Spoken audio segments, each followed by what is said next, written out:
Yes, sir. Fine, fine. So we'll be starting with the basics of AI, artificial intelligence, machine learning, uh, and deep learning. This is basically the first part of the 3 lecture series.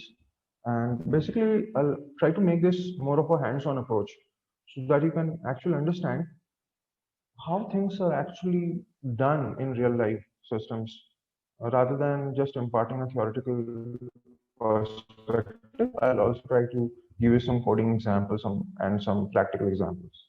So I am Somak, and I am the co-founder and owner of OneQuest Technologies, and I'll be trying to cover as much content as possible to at least get you started in the field of AI machine learning.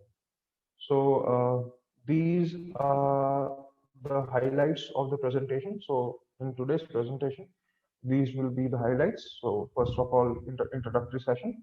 We'll try to cover the introduction to artificial intelligence and machine learning. After that, applications of AI and ML in the real world. Then key enablers of AI and ML in the last decade. So what has made AI and ML grow so fast in the last decade? Then basic categories of machine learning. Then we'll have the coding session. In the coding session, I'll be introducing you to the basic coding platforms, then basic matrix operations and different types of plots, and data handling different types of data, for example, text files, audio, video, etc.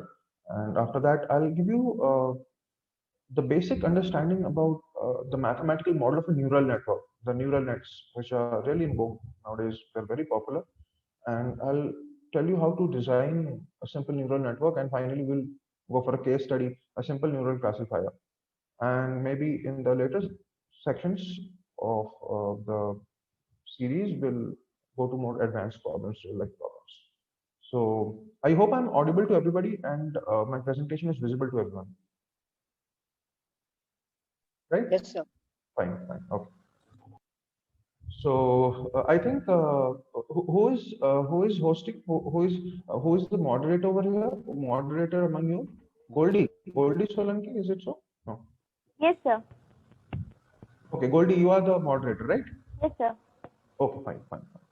So fine. So these are the highlights, and let us start. So basically, right now you'll see that there is a lot of emphasis and there is a lot of talk going about artificial intelligence and machine learning.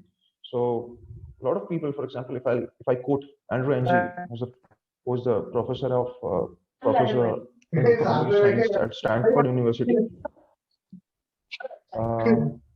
Yeah, I think some of the background, the background needs to be muted. Yeah. Please, it's a request to all the students. Please mute yourself. Yeah. Please mute the background. Yeah, fine. So basically, in the last decade, you'll see there has been a lot of talk about artificial intelligence and machine learning, and of late, there are a lot of job opportunities and new prospects in the field of AI and ML. So if I quote Andrew Ng, who is the founder of Coursera and professor of computer science at Stanford University, so a lot of people are considering AI is the new electricity and data is the new oil. So, for example, what oil used to be maybe 20 years ago, data is the new oil. And the way electricity had brought a revolution in the lives of people, maybe say 100 and 200 years ago, AI is doing that right now. So a lot of people consider AI as the new electricity and data as the new oil. So it's a very booming field, very important field of computation that has seen a lot of growth in the last decade, and it is growing at a very fast pace. So first of all, let us try to understand why has AI and ML become so what are the key enablers and factors behind the rapid growth of AI and ML? So, for example, there are basically two key factors: the availability of data and the advanced processing power. So, I'll just give you one example. Let us say 20 years ago, you buy a T-shirt from some shop. So 20 years ago, the record that you bought a T-shirt from a shop was written in some book or some ledger on a piece of paper, and the access to that information was with the shopkeeper, or maybe the people working in the shop. But right now, if you buy a t-shirt or a shirt or a jacket from some store or some shopping mall, that record is now most probably in the form of a digital record on some machine. So the data that earlier used to be on papers or somewhere else, now they are digitized records. So the benefit of having digitized records is a lot of people can have access to that data. So the data right now, we have got a lot of data. For example, if you see, you're all using most probably smartphones and laptops these days. So for example, what you purchase, where you go, what you buy, what you like, what are the pages you like on social media, what is your browsing history, when are you moving out of your town, where are you going, almost all the data is being recorded somewhere. What are you buying, which restaurants are you visiting, what's your favorite cuisine, everything is being recorded. So recorded and in the form of digital data on some computer hardware. So we have got digitized data, we've got a lot of data that is available right now, that is accessible actually.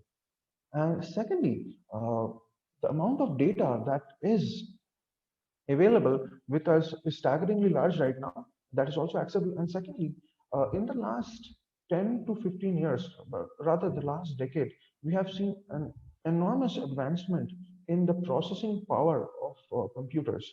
So with VLSI technology, that's chip designing technology, GPU computing and multi-cores have come into existence. So graphic processor units and multi-cores have what they have done is they have enhanced the compute power, the computational power of systems to a large extent. And because of which, now we have got enormous data and we can also process enormous amount of data in very less time. So these are the two key enablers because of which AI and ML has really taken off in the last decade. And the concept of AI and ML is actually not very new. Its inception was way back in the 1950s and say mid 1960s or something. But right now you're seeing an enormous emergence in the field of AI. Why? I'll just what I'll do is I'll just use this graph over here. So what this means is, just a second. Yeah. So if you see the earlier AI systems, I have got a graph over here which will tell you why AI systems have become so popular in the last decade or something.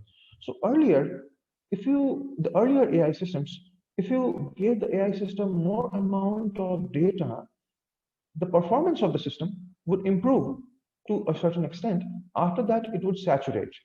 What that meant is the AI system doesn't know what to do with the additional data.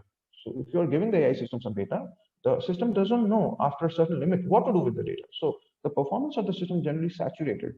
But now the new age AI systems, as you keep feeding them more amount of data, the performance continuously keeps increasing. So this has what has happened. This has uh, made a huge change in the way we see AI and the way we use AI in the real world.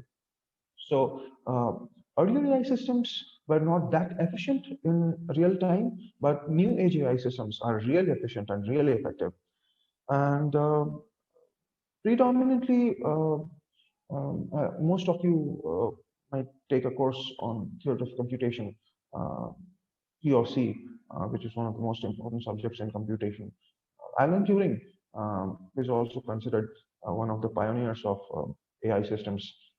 He first of all posed this question: can machines think? And at that time, later on, maybe Noam Chomsky model, maybe you would have heard about it, or maybe you'll study it in theory of computation. So he posed the question: can machines think? So earlier, a lot of people used to think that machines cannot think. So machines have to be programmed, hard programmed. They have to be given a certain set of rules, and they cannot learn and adapt as humans can. But over the years, we have understood that machines maybe do not think in a way that humans do, but in certain cases, you will see machines try to copy the way humans think. Machines try to emulate human behavior. So maybe you would have heard about the Turing machine or something, the universal machine that can accomplish any sort of a task. Anyway, so during early 1930s, 1920s, and later on, the concept of AI had started, but we are seeing the boom in AI technology in the last decade. So what is machine learning basically? So, and why is it needed? So this is a very fundamental question right now. Why do we need machine learning, and what is machine learning? So first of all, machine learning has many definitions, but one of the popular definitions of machine learning is it is a field of study of computers, which gives it's a field of study basically which gives computers the ability to learn without being explicitly programmed. So this is something very interesting over here. Earlier, we used to think that computers need to be given a certain set of rules, and giving them a certain set of rules would allow them to work in a certain way. But now, machine learning tells you that you do not need to always explicitly tell what the computer has to do. You tell the computer to do a certain amount of things, and after that, it also learns and it adapts. Uh, maybe it behaves more like a human now. And why do we need machine learning? So earlier there were computers, and what is the need of machine learning? So for example, I'll give you some examples. There are some examples in computation in which it is very difficult to write a software or give the exact conditions to a machine to perform well. For example, just go to one of the examples, that is handwriting recognition. So for example, maybe what is written over here? Stuck in traffic. So look at this handwriting over here. So this is not exactly the way in which things are written in a textbook. So, but we can recognize stuck in traffic, and maybe this is not even legible. I don't know what is written, GRUP, whatever it is. So then this what is this? This is maybe several. So different people have. This is maybe www.google.com, although it's not very clear. But my mind can sense. I can sense most probably what is written over here, and maybe this is in Hindi, something written Vishwavidyalaya or something. So basically, different people have different types of handwriting, and sometimes it's not very legible, and it's not easy to understand. So to write a software or to give the computer exact instructions to read and figure out what is written is very difficult. So for example, it is not like an if-else condition. So if, say, x is greater than 30, y is 10. If x is less than 30, y is 5. So this is a very clear boundary. You can give the computer a very clear set of instructions. But in many cases, it's not so. You cannot do that. So in that case, that is why what happens is there are many examples in which it becomes very difficult to write a software to explicitly tell the computer what to do. And one other example I'll give you, that is computer vision examples. So we are also seeing a boom in self-driving cars and computer vision. For example, all these are images of cars. So there is a lot of variation in the type of cars that you see in the images. So for example, it is very difficult to write a software explicitly stating the computer what to look for in order to recognize whether an image is that of a car or not. For example, just let me give you one example. So for example, if you give a machine these examples, so these are the examples of cars. This is a car, this is a car, this is a car, this is a car, this is a car, and this is also a car. And these are not cars. So this is maybe a bike, this is a building, this is an office, this is a fish, this is a tree, and this is some truck or something. And what you do is you give these examples to a machine, and then ask the machine, what is this? So you don't write any code, you don't give any specific instruction to the machine and tell, so these are the cars, these are the examples of cars, and these are the examples of non-cars. And now, after giving this example set to the machine, you ask the machine, what is this? Is this a car or not? So you may think, oh, it's so easy. The machine should tell you that, okay, this is a car. But just go to the next slide, you see the machine is deciding based on what data you have given it. So maybe you have given this data to the machine. So this is a car, this is a car, this is also a car. So maybe the machine is looking at two wheels or something or whatever it is. So now it becomes very difficult for the machine to understand that this is a car, this is a car, but maybe this is a bus, maybe this is a truck, and this is an ambulance, or whatever it is. So, or something else. So it is very difficult for the machine to use its common sense to understand what category of data you are giving it to. So in many cases, it is very difficult to clearly or explicitly give the conditions for the machine to train it. Why? Because maybe you have seen millions of, or at least thousands of cars in your life, images of thousands of cars in your life. So you know this is a car, this is a car, maybe this is a bus or something. You see this as an image, but see what the machine sees. Difference between what you see and what computers see. So you see a car over here, but what the camera sees, what you feed to the machine is a,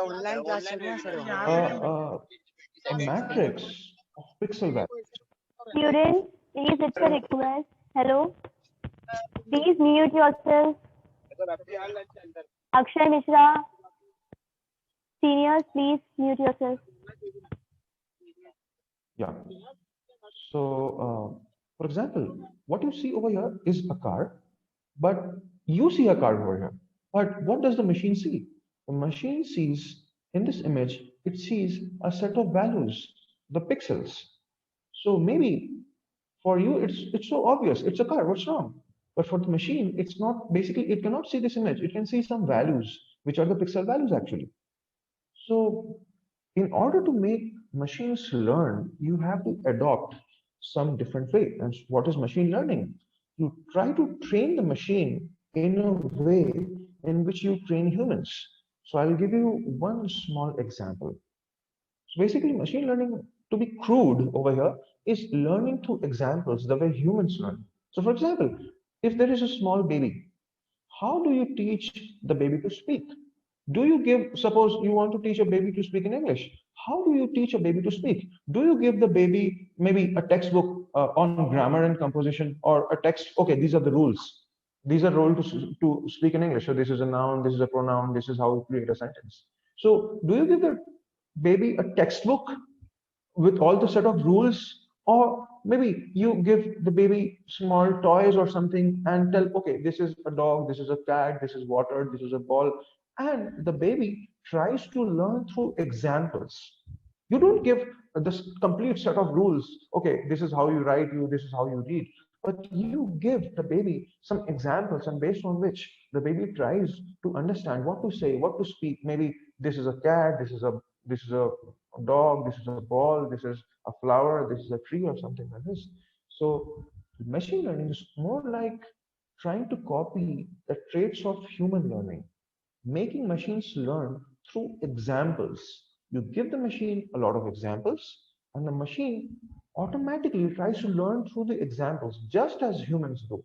Because I just told you, in many cases, it is the data is so variable. There is so much diversity in the amount of data that it is very difficult to give the exact conditions and to write the exact software for the machines to learn. So now, for example, training a machine learning model. So for example, what you want is, you want a machine learning model to learn what is a car. So you have no mathematical condition as such to tell the machine learning model, okay, these are the parameters. For example, it's not like this. For example, say you want the machine to recognize you, or the machine to decide whether a student has passed in an exam or not. So you can give the machine a condition. If marks is greater than 33, pass, else not passed or failed. But in this case, there is no clear boundary, no, there is no strict condition. So you need to give the machine as many examples, as big a data set as possible. For example, you want to tell the machine, okay, this is a car. So you have to give the machine various images of cars. The larger the data set, generally the better. So you have to give a variety of images of cars, and then expect the machine to somehow figure out what is a car.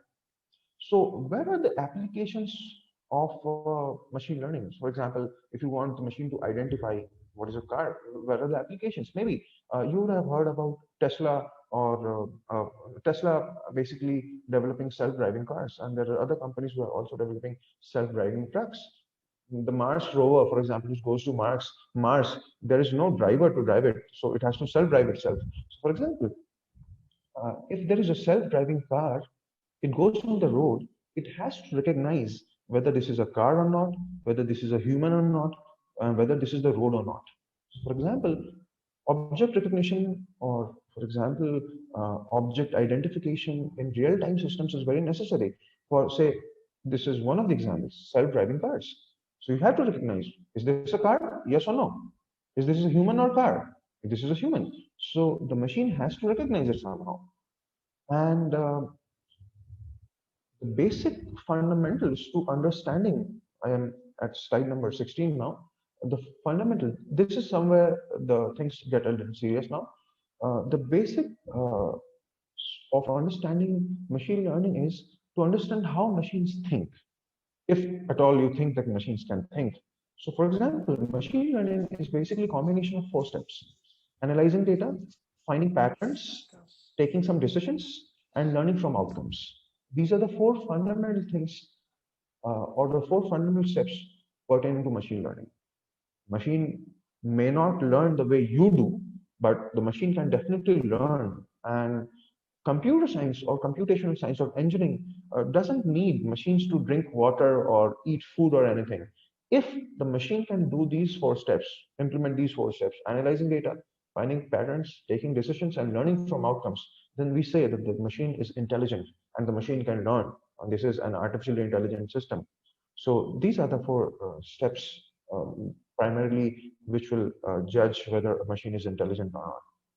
Now, some of the applications, where is AI being used these days?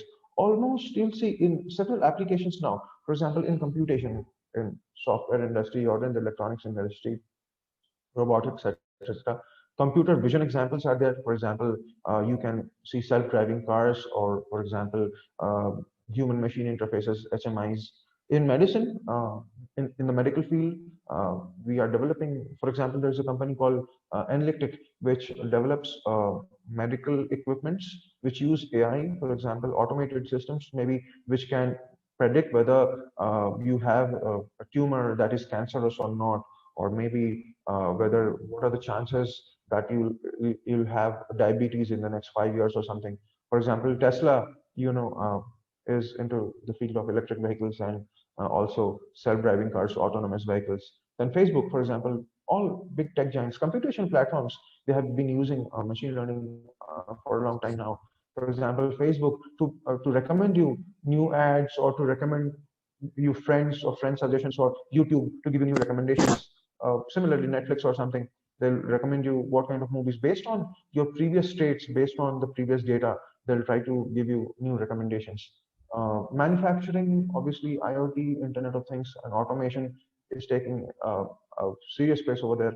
Agriculture too. There are a lot of companies who are working on automated systems for agricultural applications. For example, if there is a drone that goes and takes pictures and tells you, okay, these are the crops, these are the plants which have been infected by some disease, or over here, the moisture in the soil is very less, so you need to apply more water to the soil over here. So agricultural systems, in the next 10 years, it is very difficult to imagine a domain of life which will not be influenced by machine learning.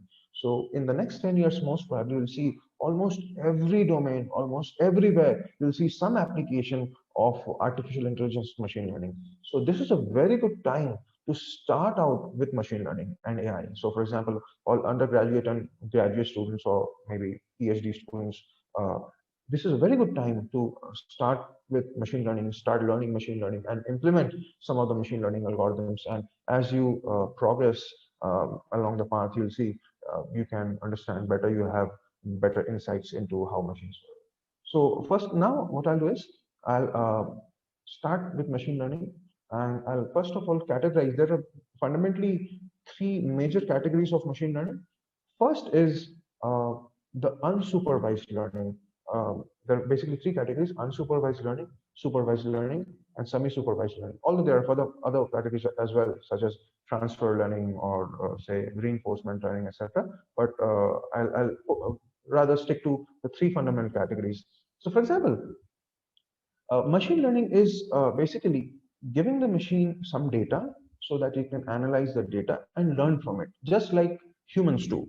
So, in unsupervised learning, you do not give any labeled data to the machine learning algorithm. So, for example, if you see, these are some images. So these are the images of cell phones. So if I give these images to the machine learning algorithm without labeling them or without telling or without grouping the images, then this is called, for example, unsupervised learning. So in this slide, you'll see there are basically two categories of cell phones. One are the smartphones.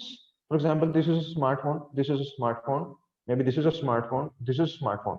And again, there are some phones which are not smartphones, just the basic ones which you use to just talk. For example, this is not a smartphone, this is not a smartphone, this is not a smartphone.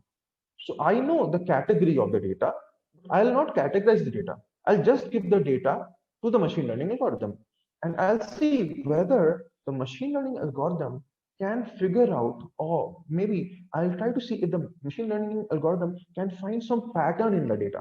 So maybe if I give this data to the machine learning algorithm, maybe if it is intelligent enough, it will find out, okay, there are two categories. So one is this category, which are not smartphones. One is this category, smartphones. So basically, in this example, if we give the machine learning algorithm some data without telling it what category the data belongs to, without labeling the data, then this is called unsupervised learning. We are not supervising the learning. And then the machine learning algorithm tries to find out some patterns in the data. It's something like this. For example, if I give you the browsing history, if I give the machine learning algorithm the random browsing history of say 10,000 people, and I'll just give it without labeling the data, and let me see if the machine learning algorithm can find some pattern. So maybe the browsing history of some people will show that they have been searching for some products, and maybe the browsing history of some other people would show that they're not searching for any product, they're just surfing their mail or something. So this is how, if you give the machine learning algorithm data without labeling it, then it is called unsupervised learning. So where is it basically used practically? For example, it is used in a lot of cases. For example, where you try to find patterns or groups in unstructured data. For example, say you give the browse, just I gave you that example. If you just give the example of, if you give a lot, say for example, you give a lot of news to a machine learning algorithm and try to let me see, and you try to figure out whether the machine learning algorithm can find out some patterns in the news. Maybe if the machine learning algorithm is intelligent, it will separate the news from the sports field, the news from say the entertainment field, the news from the political field. So you give the machine learning algorithm a lot of data, and you let the machine learning algorithm find patterns in it without giving it any pre-labeled data. So, for example, you give it the data, the machine learning algorithm clusters or divides. Okay, this news maybe belongs to the political field. This news belongs to the sports field. This news belongs to some other field. So this is called unsupervised learning. And then the next category of machine learning is called supervised learning. In this, you label the data and then you give the data to the machine learning algorithm. For example, there is a machine learning algorithm. You already have categorized the data. Category 1, simple phone. Category 2, smartphone. And after categorizing, after clearly grouping the data, or labeling the data, you feed the data to the machine learning algorithm. In this case, the machine learning algorithm already knows this is group 1 or category 1 and this is group 2. So these are two different groups of data. So in this case, what you have done is you have already labeled the data. This is label 1, this is label 2. You can have multiple labels. You can have multiple groups. Smartphone, not smartphone, say a music system or a speaker. You can have different groups of. If you group the data, if you label the data and then apply it to the machine learning algorithm, then it is called supervised learning. So I'll just give you one more example of supervised learning. For example, suppose what you do is, this is year number, this is the year, and this is, say, this price of a smartphone. Say in 2015, it was 12,000 rupees. In 2016, it is 12,500. In 2017, something happened. The same phone was selling for, say, 12,300. In 2018, it was 13,000. 2019, it was 13,200. 2020, it is 4,100. So in this, what I've done is I've labeled the data. I am giving the machine learning algorithm both the input as well as the output. So I am telling it, okay, in 2015, this was the price. In 2016, this was the price. 2017, this was the price. 2018, this was the price. 2020, this was the price. And now what I will expect the machine learning algorithm to do is, okay, tell me, what can be the price in 2021? What can be the price in 2022? What can be the price in 2023? So I've already labeled the data. And I have labeled the data, and after that, maybe I'll expect the machine learning algorithm to predict what can be the future prices. So it can be used in several cases. For example, you give the machine learning algorithm prices of, say, houses, for example, or prices of apartments for the last 10 years in some location, maybe in Delhi, and you ask the machine learning algorithm to predict what can be the prices in the next 2 or 3 years. This is one application of, say, supervised learning. And there is a third category of machine learning that is called semi-supervised learning. And semi-supervised learning is a category of machine learning in which you give the machine learning algorithm both sorts of data. Some amount of data is labeled and some amount of data is unlabeled. So if you give both kinds of data to the machine learning algorithm, then this is called semi-supervised learning. Generally, the labeled data is lesser in magnitude and the unlabeled data is more in magnitude. So this is an example of semi-supervised learning. Although there are other categories of machine learning as well, such as transfer learning, in which you train the machine learning algorithm with some data and you use that training to, say, predict or classify some other data set that is called transfer learning. There are other reinforcement learning, deep reinforcement. There are other categories, but these are the fundamental categories. Now, so how to now with this fundamental knowledge of machine learning, next the important thing is to get started with machine learning, to go to some coding platform and maybe then start coding and implementing things. So there are a lot of coding platforms available, whichever you're comfortable with. There is MATLAB or Matrix Library, there is Octave, there is R, there is Python, whichever you want to choose, you're free to choose. So basically, machine learning has got to do more with the mathematics of things and the logic of things, and less to do with the programming language. You can choose whatever programming language you start with, and you can migrate to some other language if you want. That's not basically the limiting factor over here. So basically, in this session, I'll be focusing on MATLAB. Why I recommend MATLAB over here is because MATLAB is extremely useful for scientific computation, and it has got a lot of data analysis and visualization tools. So you'll be able to see how the data is being manipulated, what is happening to the data, what kind of data is being imported, what is the output, and you'll be able to see a lot of visual representations of the data and the manipulations.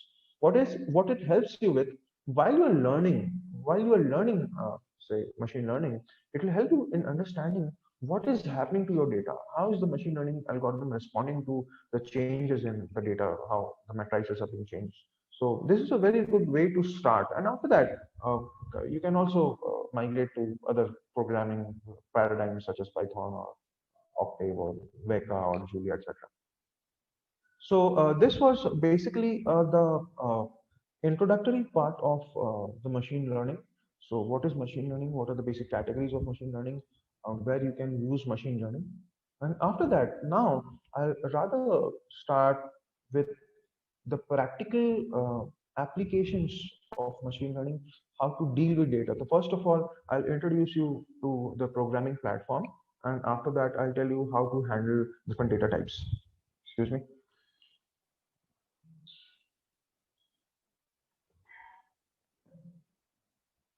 So I don't know if you people have used MATLAB earlier or not.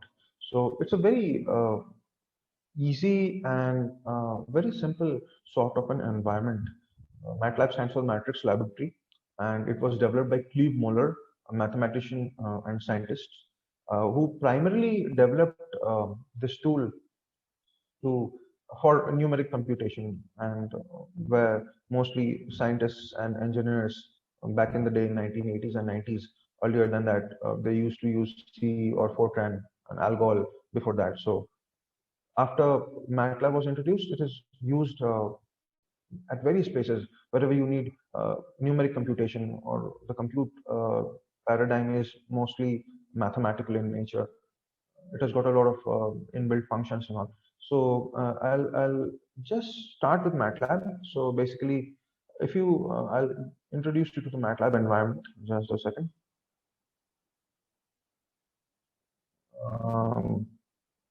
Basically, MATLAB releases two versions.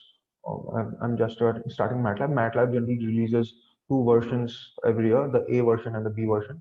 And you can ask your network administrator, your institute, to distribute or to help you with the MATLAB installation, etc. So basically, this is the MATLAB environment. So yeah, if you can, I think it's visible to you all.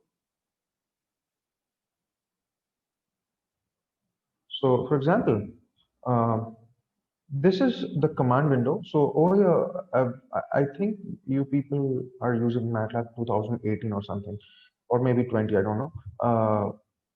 So for example, this is when you start MATLAB, when you launch MATLAB. So this is the MATLAB environment.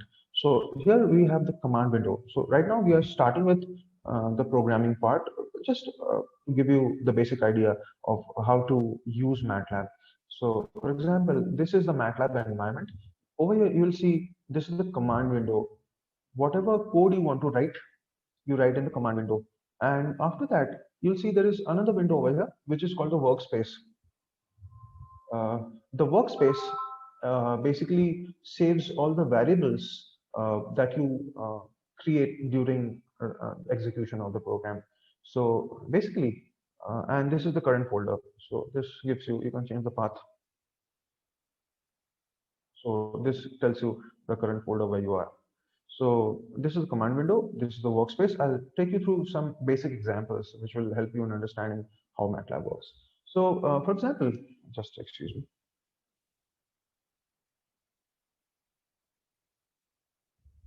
Yeah. So say, for example, I'll start with some basic examples in MATLAB. So for example, I want to add two numbers. So for example, I'll say I want to add two numbers, 2 and 3. Say, for example, I'll declare a variable a is equal to 2. Then say b is equal to 3. And c is equal to a plus b. So this is basically a dynamic programming environment. So as you can see, I've declared a variable a to which I have assigned a value 2. I've then declared a variable b to which I have assigned a value 3. And after that, I have I've implemented an operation that is the addition operation, a plus b. So I've assigned the value to c. So for example, I'll see that c is equal to 5. So one thing I just quickly want to confirm: am I audible to everybody? Is everybody following what I'm doing on the screen? Am I audible? Yes, sir. Yes, sir. Yeah. Yes, sir. So You're audible. can you see this MATLAB environment on your screens? Is it okay? Is it visible? Yes, sir. Yes, sir. Fine. Cool. Okay, done. So basically, I have already shared the coding example. So say if you want to try it out, it is also okay. Right now, if you want to try it out, it's fine. Otherwise, I've already shared the code files with I think ma'am. I have shared the code files with ma'am, and you can take the code files and later on, if you have MATLAB, it's fine. If you do not MATLAB right now, then also it's fine. I'd rather ask you to focus on what I'm doing over here, so that you can understand. Later on, you have put the code files, you can try out the code yourselves. Right now, I'll ask you to actually focus on what I'm doing. So there are some important points that I'll mention over here, and which you can actually use them, check them for yourselves later on.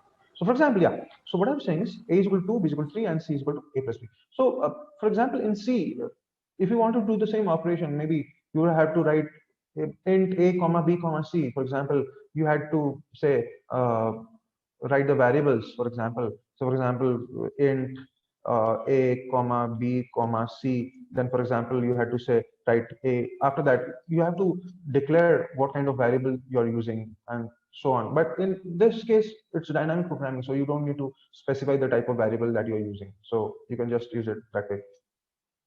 So then, yeah.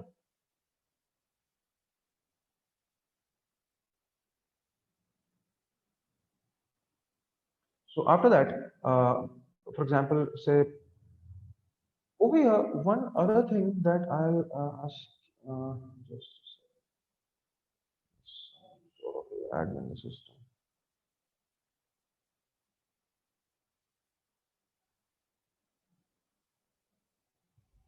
So yeah.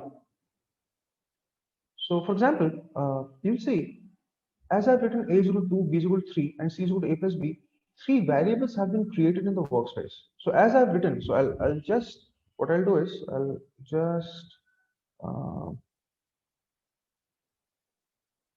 repeat this thing over here again. So when I see the workspace contains the variables that are created during program execution. So for example, if I say write a is equal to 2, so see, in the workspace, a variable named a has been created whose value is 2. Then if I write b is equal to 3, so there is another variable that has been created whose value is 3 and whose name is b. And if I say write c is equal to a plus b, so there is another variable that has been created, c, whose during program execution, the variables are saved in the workspace. So if you want to clear the command window, the command is CLC. So CLC clears the command window, but it does not clear the variables from the workspace. For that, you need to write a command clear. So if you write clear, the command, the workspace variables are deleted. And if you want to clear the command window, the command is CLC. So this was the basic about the MATLAB environment, and we'll go to a few more things. For example, so what is the benefit of MATLAB? See, what are the benefits? I'll give you some examples. For example, let me start with a few basic examples. Say, for example, um, this addition was done, yeah, and after that maybe I'll try to okay, I'll try to go with some matrix operations. So why is why are the matrix operations important?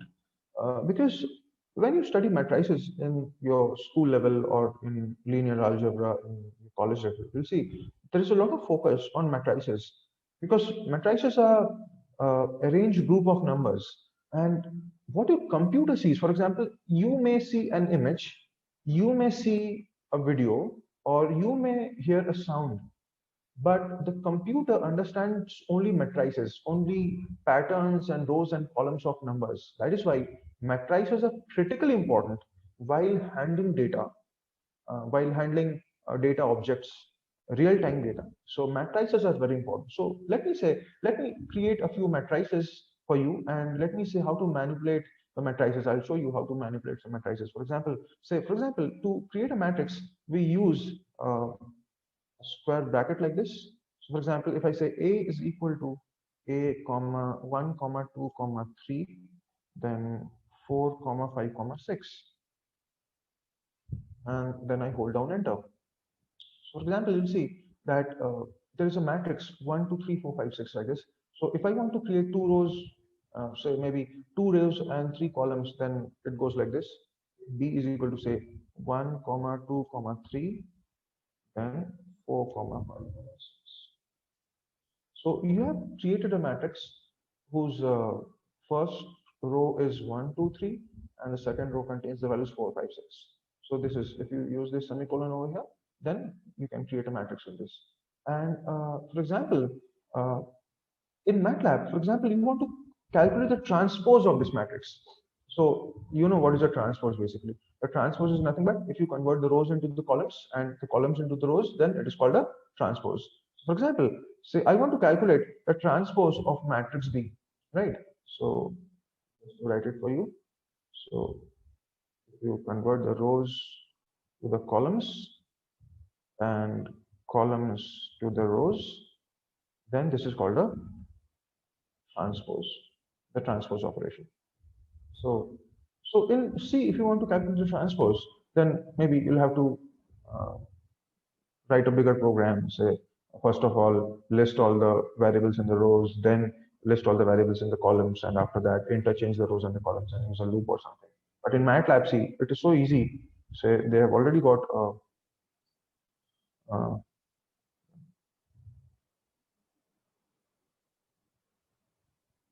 they've already got a operation. Say C is equal to B transpose. So if you just write this, you can calculate the transpose. So 1, 2, 3, 4, 5, 6 becomes 1, 2, 3, 4, 5, 6 like this. So you have converted the rows into the columns and columns into the rows. So this is so simple. So for example, you want to calculate the inverse of the matrix, that is adjoint A by mod A. So the program for that would be a little more complex. So in that case, for example, over here, you just need to do what you need to write. B is equal to inv of A. So inv of maybe. So see, I can see that there is an error over here. So because this is how you read errors. For example, this is not a square matrix. So I'm trying to calculate the inverse. So for example, the error pops up. So you're not calculating, this is not a square matrix and you're trying to calculate the transpose or inverse. So maybe I'll say define another matrix. So say maybe matrix A is equal to 11 to 44. Then, so other values maybe 12 minus 3, 4, and then 33, 190. So like this, then B is equal to inverse of. So over here, you can see you have calculated the inverse of this matrix. So just by using this command inv of A, you have computed the inverse of this matrix. So otherwise, in C, to compute it, you would have to write a much more complex program that is calculating the adjoint of A upon mod of A. So this is the power of MATLAB. So you can really manipulate matrices very easily. So this is computation of the matrix. For example, you want to calculate the determinant. So for example, C is equal to DET of A. So this comes out to be the determinant. So this is the power of MATLAB. So yeah, I'll just want to confirm with everybody. Is everything clear over here? Can you follow? Yes, sir. Yeah, can you follow? Is it okay? Yes, sir. Fine, good. Yeah, cool. So we'll move forward. So these are some basic matrix operations.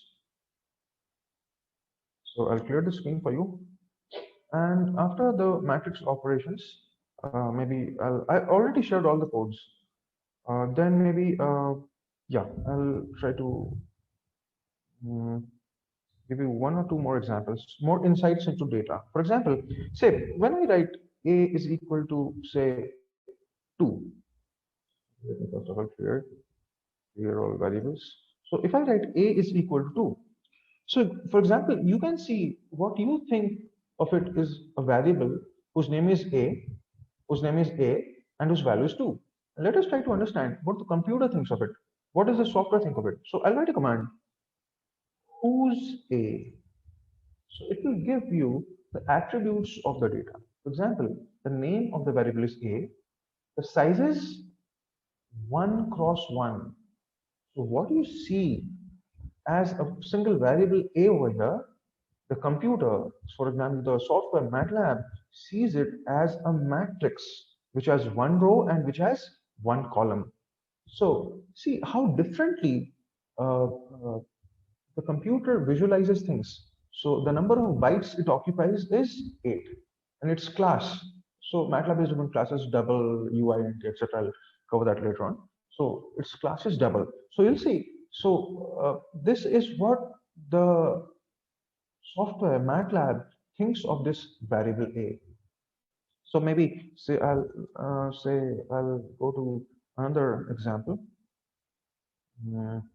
Yeah. So maybe I've got this. So I've created a matrix like this. So you can see it has got 3 rows and 3 columns. And for example, if I write, I want to understand, I want to know the attributes of this matrix. I'll say, right, who's C? So you'll see that basically the name of the variable is C. The size is 3 cross 3. It's a matrix which has got 3 rows and 3 columns. And the memory that it occupies is 72 bytes. So this is how you actually can visualize what the computer or what the software thinks of the data basically. So this is the who's command, a very useful command. Go to workspace. Yeah. Next, after that, I'll go to some basic manipulations. Okay, this will be something interesting. This coding example.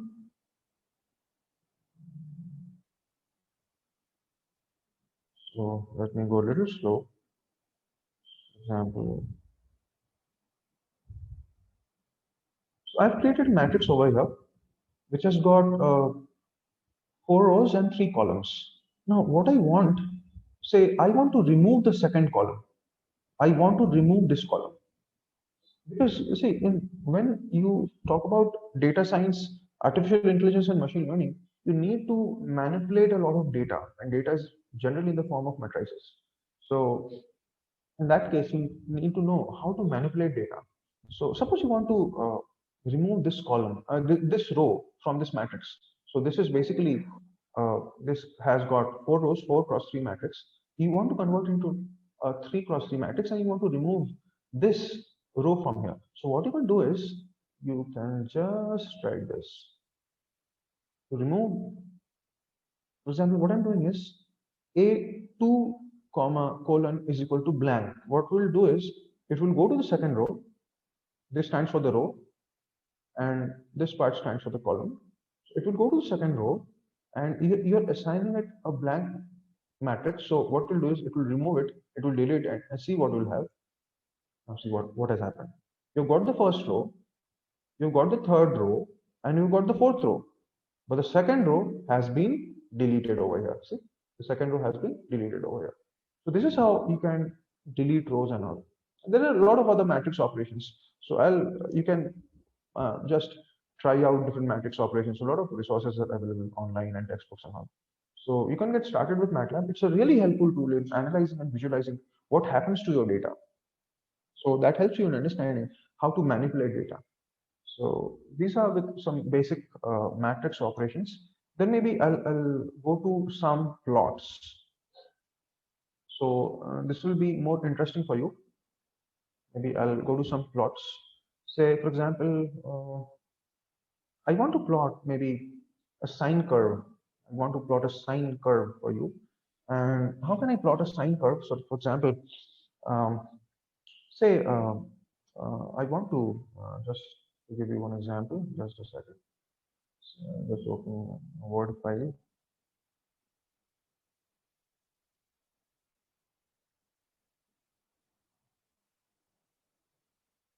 Just a second.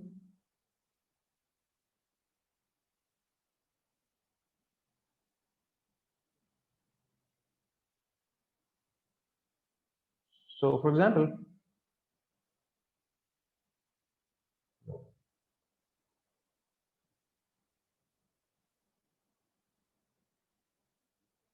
so say I want to plot a sine curve. So maybe this is the y-axis, and this is the x-axis. And say I want to plot a sine curve like this, say, like this. like this, and again like this. This is basically a sine curve. Say I want to plot a sine curve like this, and say for example, I want to, for example, start at say 0, and then for example, I want to end at say 2 pi. Okay, pi is 3.14, so 2 pi would be around 6.28. Okay, so did you get my point? So what I want to do is I want to plot a sine curve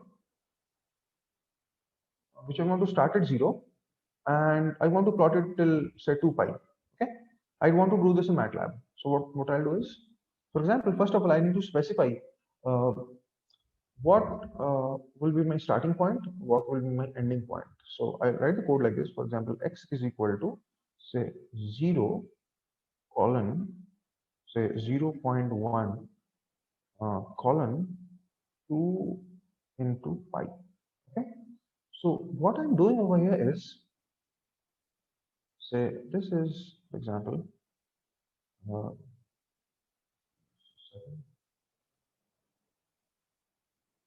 so this is the starting point. So this is where I want to start my plot. 2 pi is the ending point, and this is the gap between the points.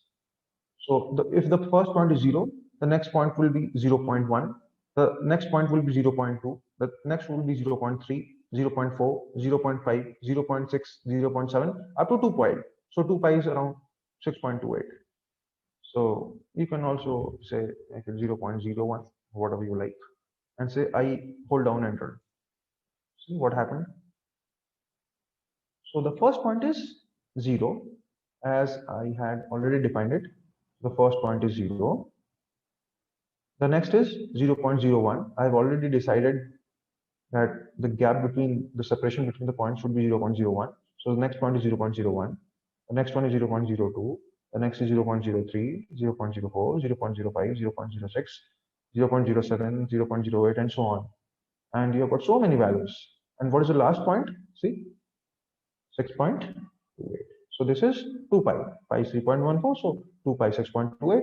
So the starting point is 0. The ending point is 6.28, that is 2 pi. And the separation between all the points is 0.01. So this is how I have decided the points. And see, the variable over here, this is really interesting. So over here, you have, so this is X, you have created a matrix which has got 1 row and 629 columns, right? So it has got 629 columns.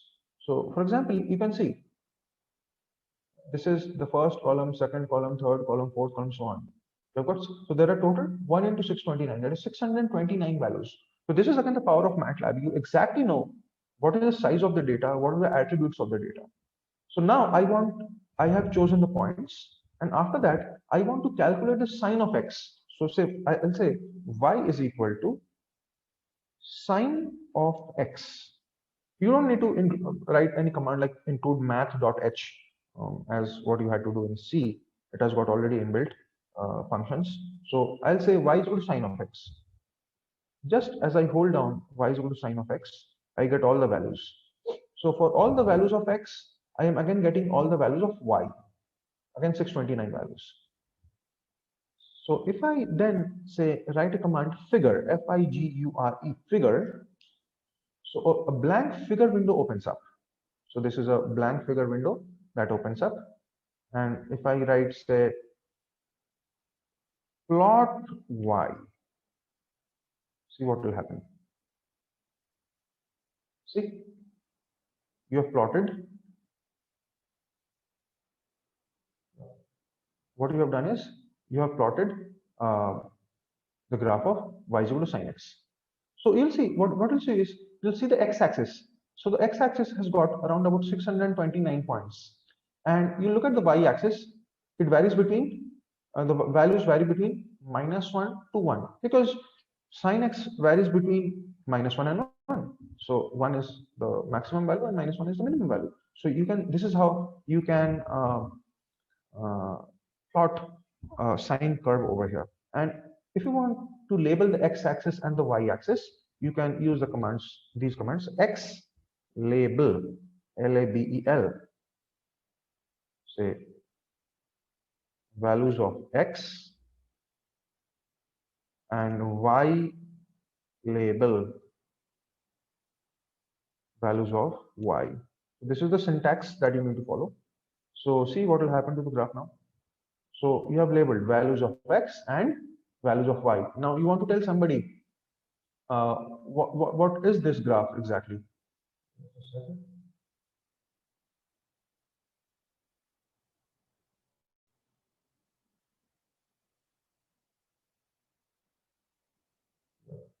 So maybe you want to tell somebody what is this graph exactly. So you can also add a title to the graph. So what you can do is title graph of sin x. So you can say, for example, see that this is now the graph of sin x. So you have got the title over here. And to just to give you the feel of a graph paper or something, you can write another command, grid on. So it will create grids. Okay, so this gives you more of a graph paper sort of a feeling, the grid on thing, right? So this is how you plot a graph in MATLAB. So it's fairly simple. And for example, for people who are new to MATLAB, or maybe who haven't seen MATLAB earlier, don't worry.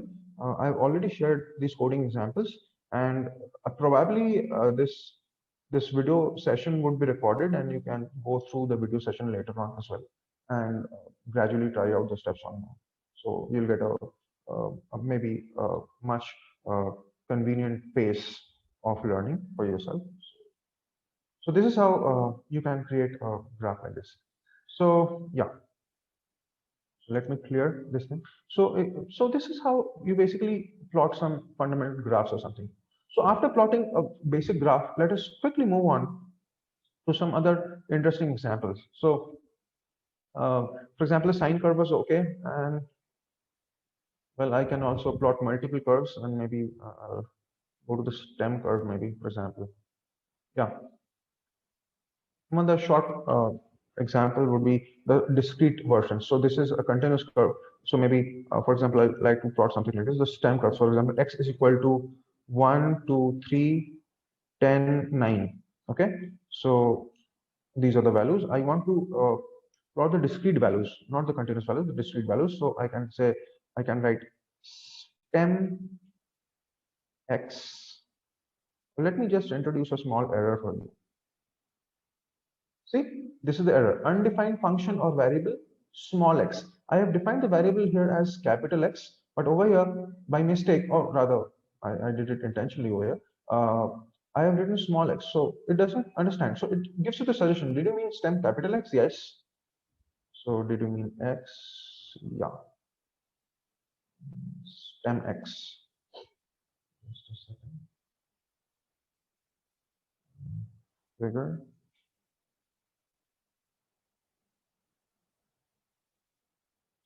Capital X. So you get a graph like this now. So the first value is like 1, the second is 2, third is 3, fourth is something like 10 or something. So you can also have a graph like this. Is called a stem, a discrete plot or a stem plot. So this is how you can plot this. So these are different ways of plotting data and visualizing data. So after the stem command is over, let's quickly go on to some real life data sets, how you process data, because that will be very critical in understanding how neural networks or maybe deep learning algorithms use data. And yeah.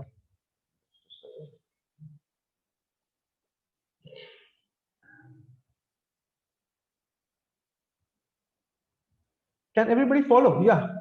Is it okay? Am I going at a comfortable pace? Am I too fast? Am I going too fast? Hello? So it's fine. It's It's fine? Is not it okay? great. Everybody can follow? No, sir, it's Fine. So suppose if you think that I am going too fast, then tell me. I'll slow down. Okay.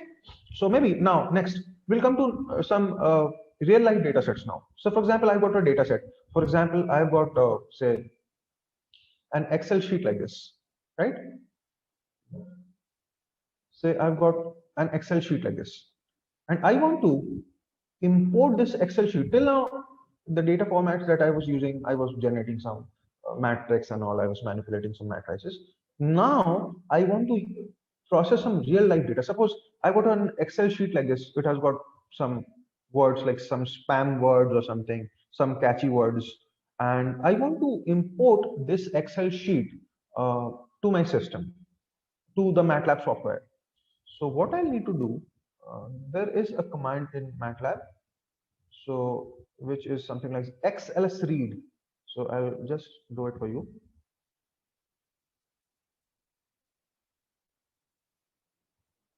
So this is busy over here. You'll see it's busy. It takes some time.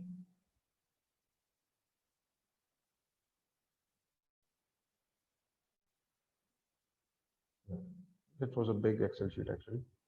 So what I've done here is, see, using the XLS read command, you can also read CSV files and all, text files also.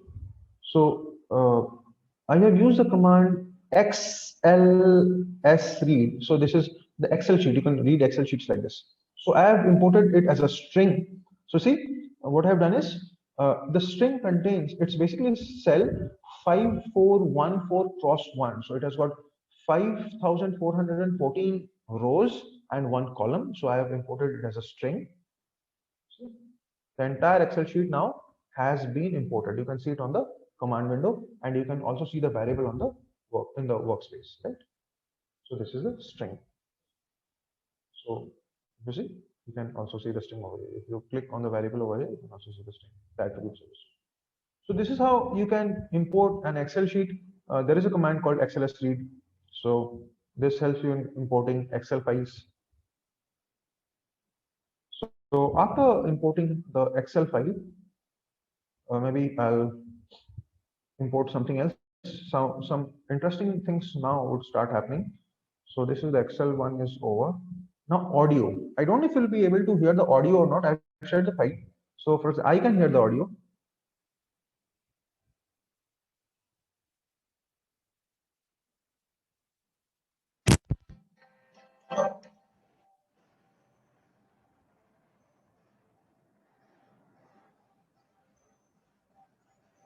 Can you hear the audio? No. no, Can you people hear the audio? no, we cannot. Anyway. So It's not audible, sir. It was not audible. Anyway, fine. So this is nothing but an audio file, just a song, just a music clip. So say, for example, maybe you are listening to a music file. For example, there are many applications of speech recognition. For example, in which your AI system can tell you whether this is, say, the voice of a particular person or not for authentication. So speech recognition, or rather natural language processing, NLP, that's also a really booming field of AI right now, in which your system tries to figure out what a person is saying. NLP, natural language processing. So in this, for example, this is an audio clip. How to read the audio clip? What the computer thinks of an audio clip? Let us try to understand. So I'll go with this. Write one command at a time, and you'll be able to understand what I'm doing. So, for example, if I write this command, audio read. So this command audio read helps you to read the audio file. What is the name of the file? Music.mp3. So this is an mp3 file. So I've already got this in the MATLAB folder. So music.mp3, this is an mp3 file. And when you invoke this command, what it will give you is, it will give you the values, and it will also give you the sampling frequency at which the audio file had been sampled. So let me just try this command and see what happens. I'm getting a lot of values. This will be interesting for you now.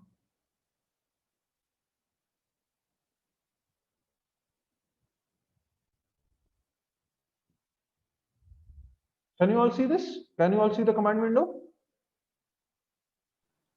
Yes, sir. Yeah. Lot of values, lot of values. It was only, I think, 10 or 15-second audio file. See how many values it has got. MATLAB is still computing. See over here, busy.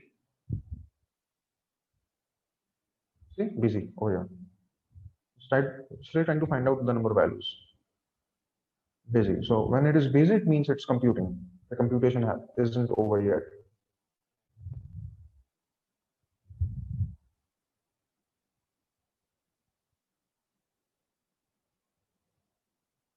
Fine. So now the computation is over. So see what you have got over here. FS. FS is 44100. That means 44,100 hertz. That is 44.1 kilohertz. I'll tell you what is the meaning and what are the inferences. And it has got 5,300. What is this? Okay, 53 lakh 86,224 rows and 2 columns. So can you see the amount of data that a single audio, small audio clip? How big is the audio clip? Let me see how big is the audio clip. Only 2 minutes. Only the audio clip is only 2 minutes long. Only 2 minutes long. So an audio clip which is just 2 minutes long has got over here 53 lakh 86,224 rows and 2 columns. So the amount of bits and bytes is staggeringly large, and the sampling frequency is 44,100 hertz. That is 44.1 kilohertz. What that means, I'll just tell you in a while. So these are all the values. These are all the values in the audio file, right? Suppose I want to plot this audio file. I just want to visualize how the audio file looks. See the power of MATLAB. You'll see what you can do with this. So for example, figure. I'll open a new figure window. And then say, if I say, right, plot. What is the name of the variable? Y. Plot of Y. See what will happen. So get something like this. So this is basically the audio file that you are listening to, right? So now you'll see this is how it varies. I'll just zoom in to give you a better idea. See, this is how the audio file looks.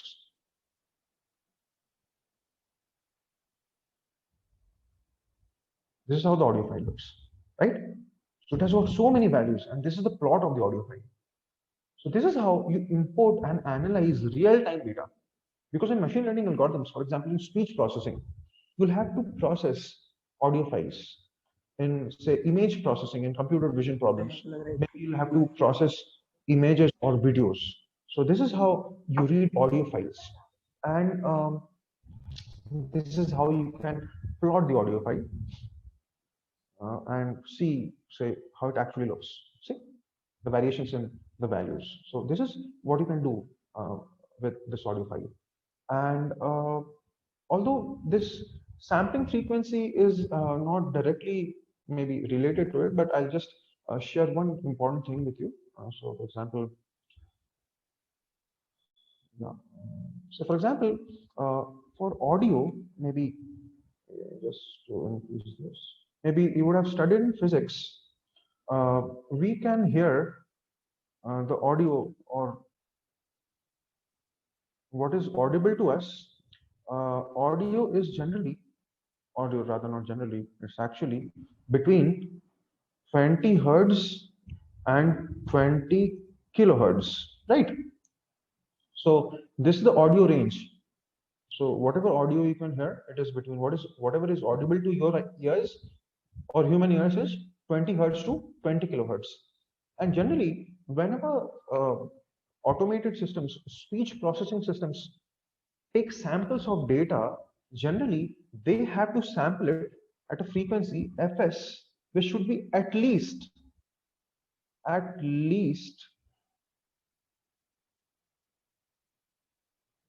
twice of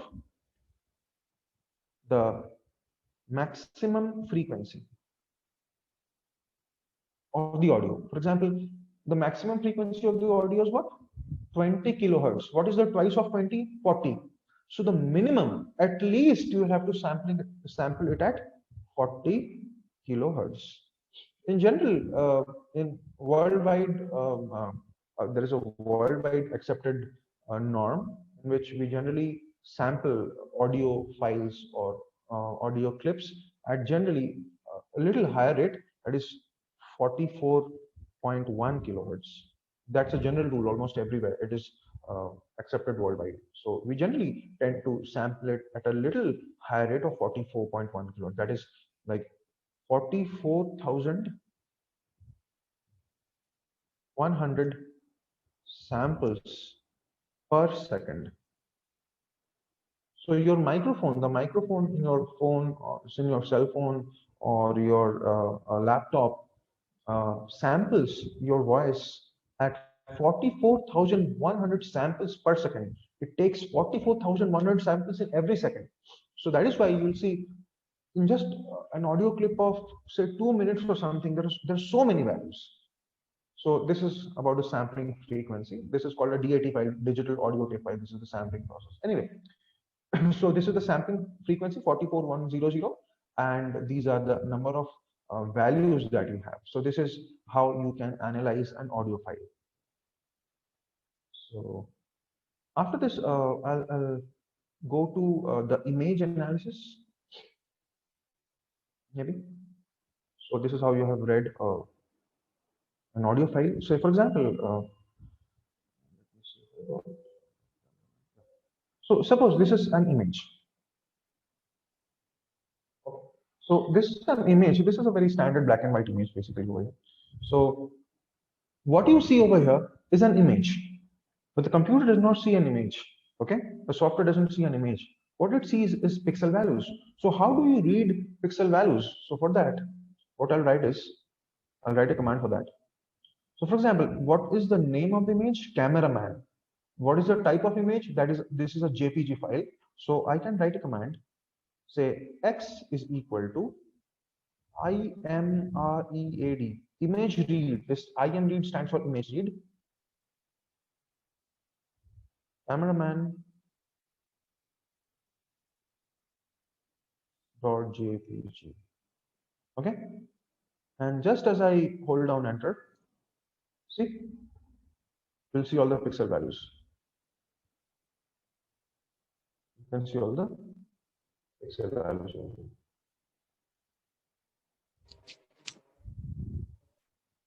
Right? So basically this is, so what is the size of this image? 256 cross 256.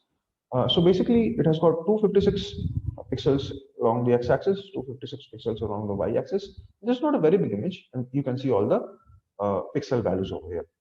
So after you have got the pixel values, if you want to recreate the image using the pixel values, what you can write is IMShow. IMShow stands for image show, and the variable was x. So if you write IMShow x, just a second.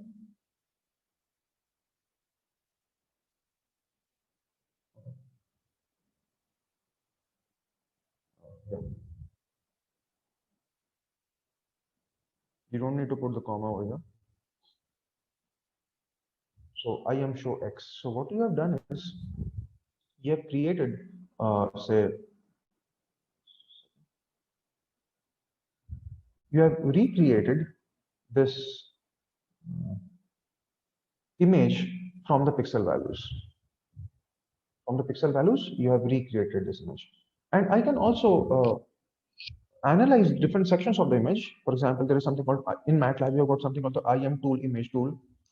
So if you, for example, open the image tool, then yeah, then from file, already the variable is stored in the workspace. So import from workspace, and this is a 256 cross 256 image, and you'll see the data is not double over here. The format is UI88, unsigned integer. Why is it an unsigned integer? Because the pixel values are unsigned, so they won't have negative values. So the pixel values will be at least non-negative. It can be 0, it can be 2, 10, 5, 15, whatever, but it cannot be a negative value. So that is why it's an unsigned integer, for example. So in the image uh, analysis tool, image tool, I've got this image, and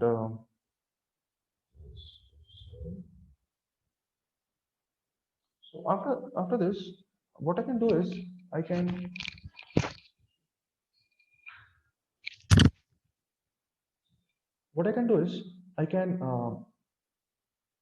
for example, analyze the pixel regions. So over here, if you see, you can look at my screen basically. Images are generally RGB values. So at every region, wherever you move, you'll see X, Y, RGB. You'll see the location where you are. And apart from that, you can also see the pixel values at that location. So this is the image analysis tool. So that is called IM tool, image tool. So you just need to go to the image tool, import the variable, and after that you can analyze it. So this was about the image analysis. And after that, another interesting thing would be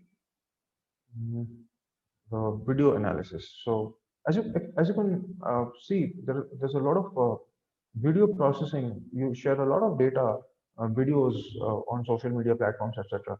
So for example, I have got, say, this video. Can everybody see this video on the screen? Is it visible? Yes, sir. Yes, sir. Yes, sir. Yeah, so this is the video. Not a very big video, only say 17 seconds long, only 17 seconds, small video. Basically, videos are nothing but moving frames or moving images. If you start to move images quickly, then your brain gets an idea, or it thinks it to be a video. Actually, video is nothing but quickly moving images. There is some background noise. I don't know why. Anyway, it's okay now. For example, this was the video, and say what I want is I want to just to give you one example. Uh, just tell you what is basically a video.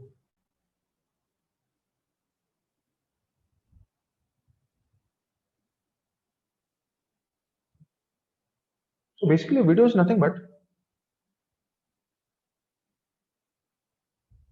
moving frames. If the frames move very quickly moving the other images, which are also called frames. So if I want to know how many frames are there, what are the values stored in the frames. So for example, if you want to go for some video analysis while processing videos, then you can again use this command. So for example, the name of my video is world, and basically it's an MP4 video. You can have other formats of videos as well. So for example, say, I'll just write down the code for you. Just copy the code.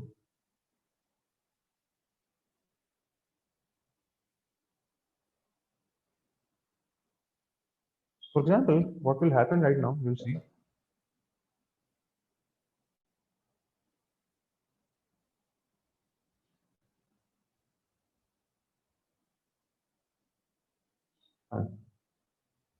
Let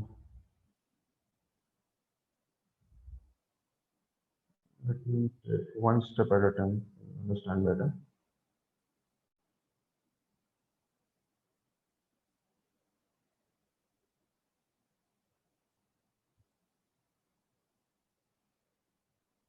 See, what I've done over here is,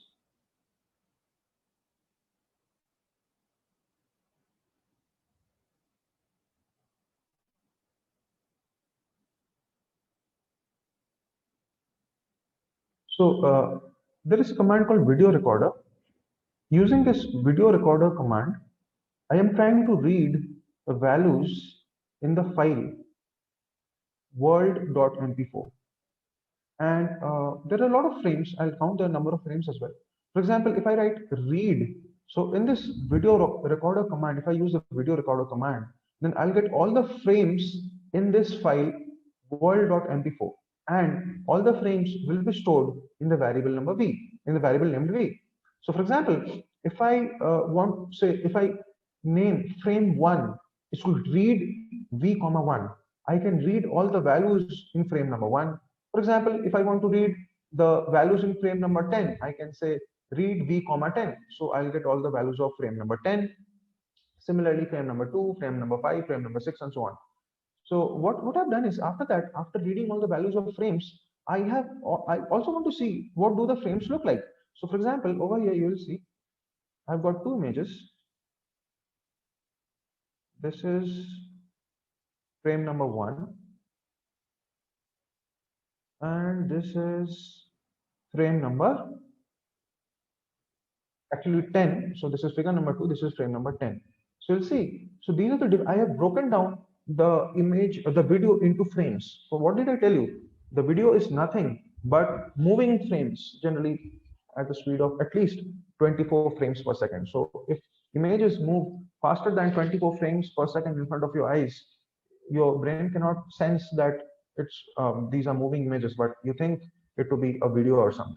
A continuum of images is generally thought of as a video. So for example, after that, say I want to count, say for example, okay. So for example, I want to count the number of frames and some attributes. So what I can do is,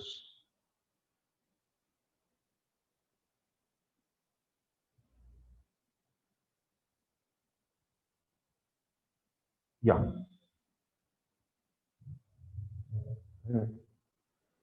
So what I'll say is, over here you can see,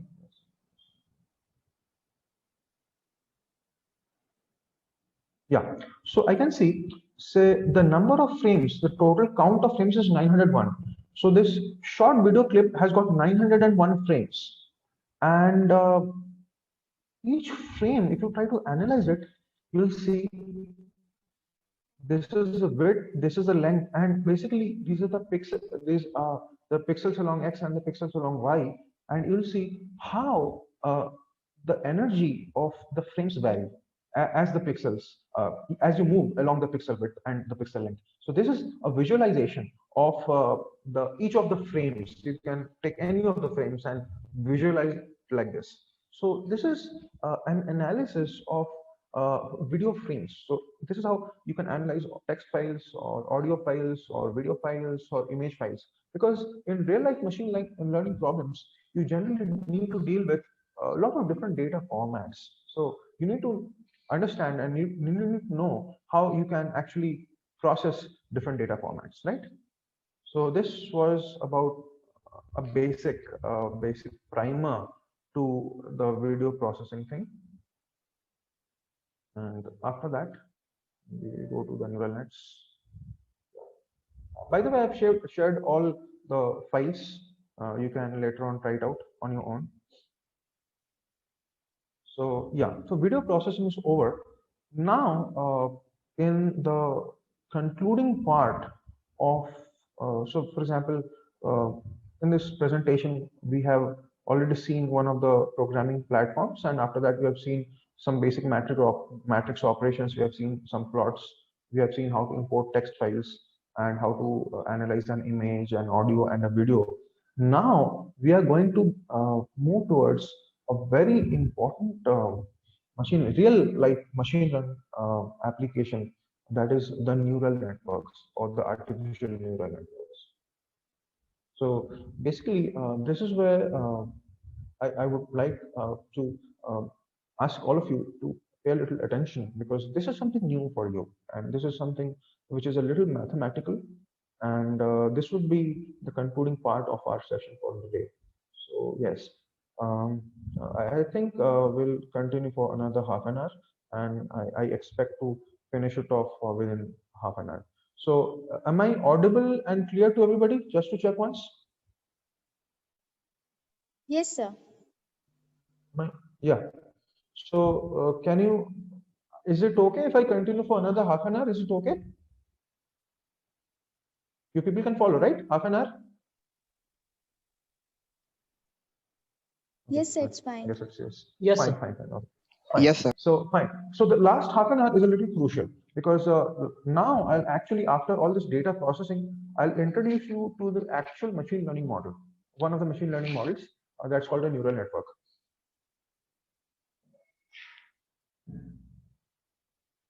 So yeah, basically, till now we have seen that your how to process data, and what are the different data formats that we generally encounter in our day-to-day lives, and how to use them, how to import them, how to manipulate them.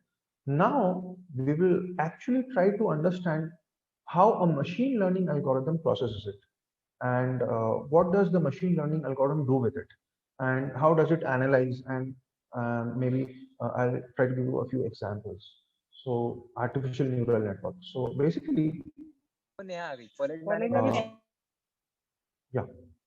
So now what I'll try to tell you is, so there are various ways to implement a machine learning model, to implement machine learning algorithms. One of the most say popular and effective techniques is designing an artificial neural network, or ANN, artificial neural network. And basically the artificial neural network is nothing but mathematical machine learning model inspired by the human brain.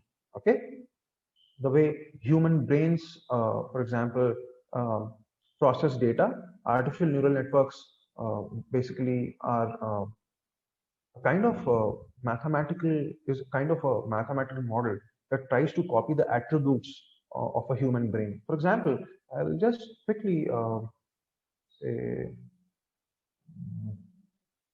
say neural network.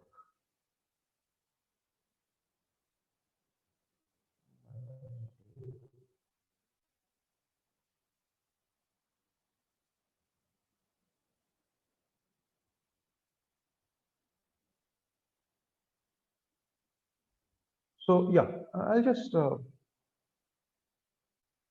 what I'll do is say, let me see this image for you. Yeah.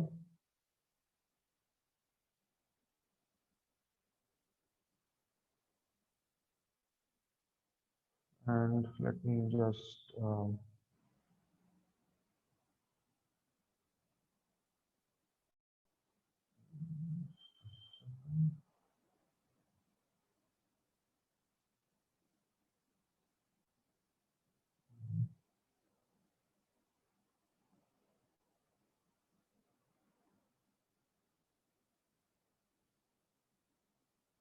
yeah. So basically, the artificial neural network is nothing but a mathematical model which tries to say copy the attributes of the human brain. So, for example, if you look at the human brain, it is a connection of brain cells called neurons. So this is what exactly a neuron somewhat looks like. It has got, this is called a cell body, and these are called the dendrites, and this is the nucleus of the cell. These are all biological terms. These are the axon terminals where you can connect to some other neuron. So this is basically a brain cell or a neuron. And basically what we try to do is we try to design a mathematical model that tries to copy the attributes of an actual neuron. So for example, what are the attributes of an actual neuron? There are two things, two important things. Number one, if you see, how do we learn things? For example, I'll just go back to a previous slide. For example, how does a small child learn to speak or learn to recognize images? You give the small child a lot of examples, and the child learns from examples. You don't write down all the rules. Okay, this is how you need to write a sentence. This is called a noun, this is called a pronoun, this is called this, and this is called that. You give it some examples. For example, you show the child an image and say, this is a dog. So the child starts saying dog, or water, or cat, or ball. So you give the child some examples, and that data goes to the child's brain, and the child starts to train. You start training the child, and the child starts to learn. Similarly, a mathematical model to which you can apply some inputs, some examples, and if the mathematical model can learn on its own, then that is basically an example of a neural network. So it tries to copy what human intelligence does. So this is basically the synonymous mathematical model for an actual neuron. So for example, you see, in the human brain, we can process data parallelly. So for example, the time I can hear, I can also see.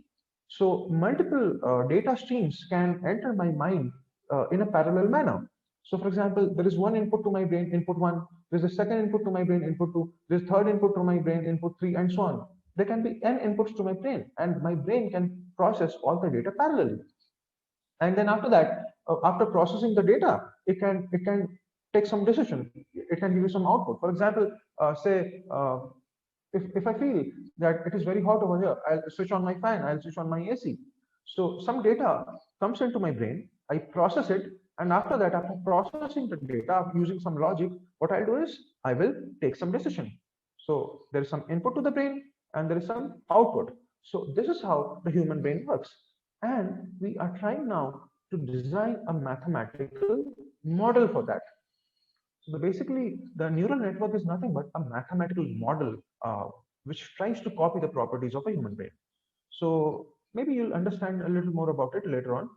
So before understanding what a neural network exactly does, one of the things that you need to understand is the neural network is nothing but a mathematical model to implement machine learning practically, and it can process data parallelly. So data streams 1, 2, 3, 4 up to n data streams or n inputs can go directly to the neural network, and they get summed up over here.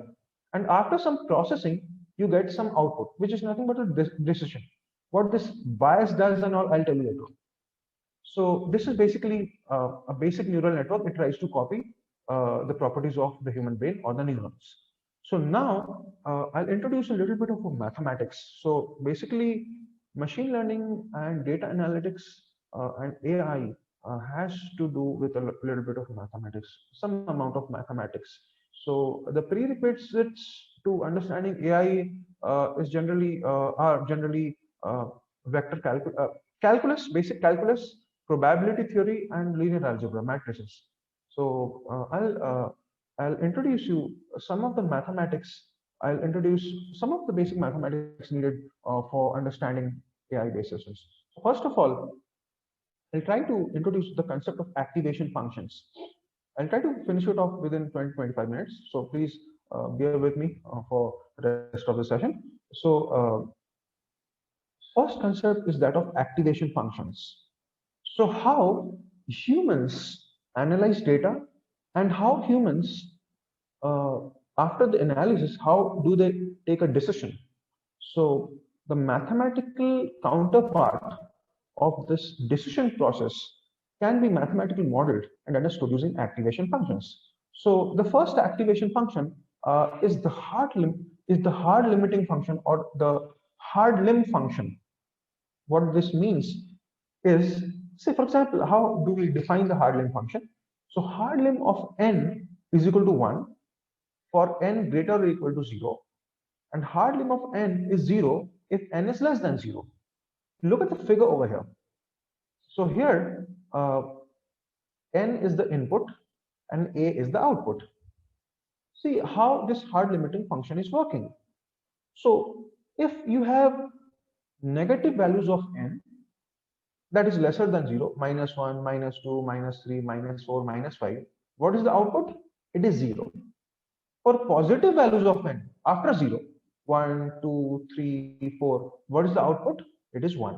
So for values of n which are positive, the output of the hard limiting function is 1. For values of n which are negative, the output of the hard limiting function is 0. So this is how you define the hard limiting function. Hard lim of n is 1 for n greater or equal to 0, and it is 0 for n less than 0.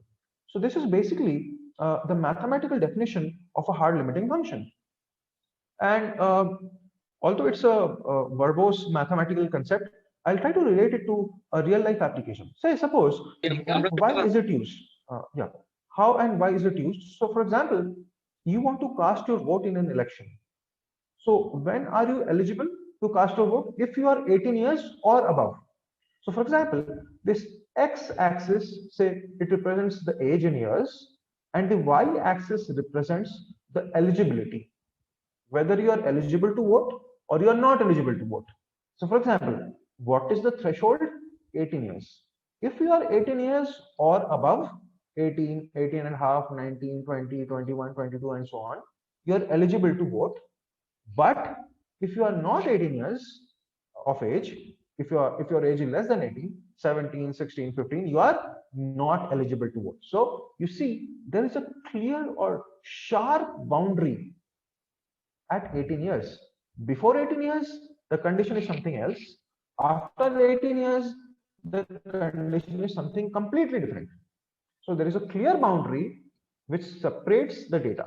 Before 18 years, it's something else. After 18 years, it's something else. So the hard limiting function basically is used to take decisions by the neural network when you need to take some hard decision. Before some value, the nature will be something different, and after some value, the nature will be something completely different. So this is the hard limiting function, and this is how the hard limiting function works. And let us look at another example. For example, the log sig or the log sigmoid function.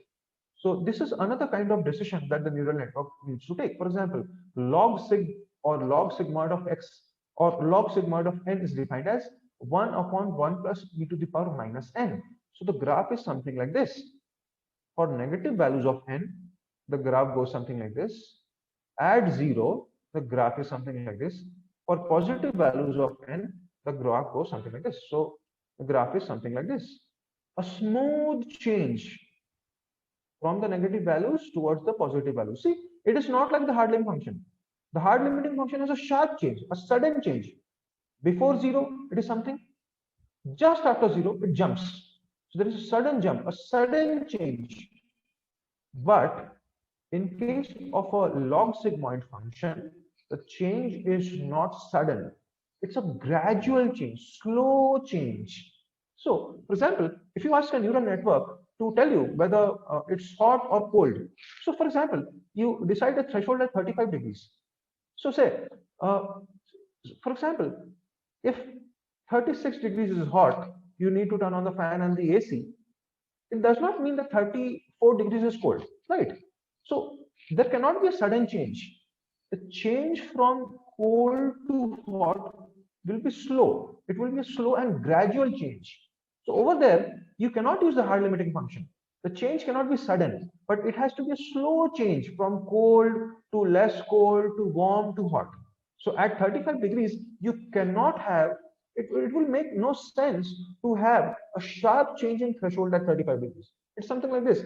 At 35 degrees, it is hot, and 34.9, it is cold. It makes no sense. So for example, this change has to be slow.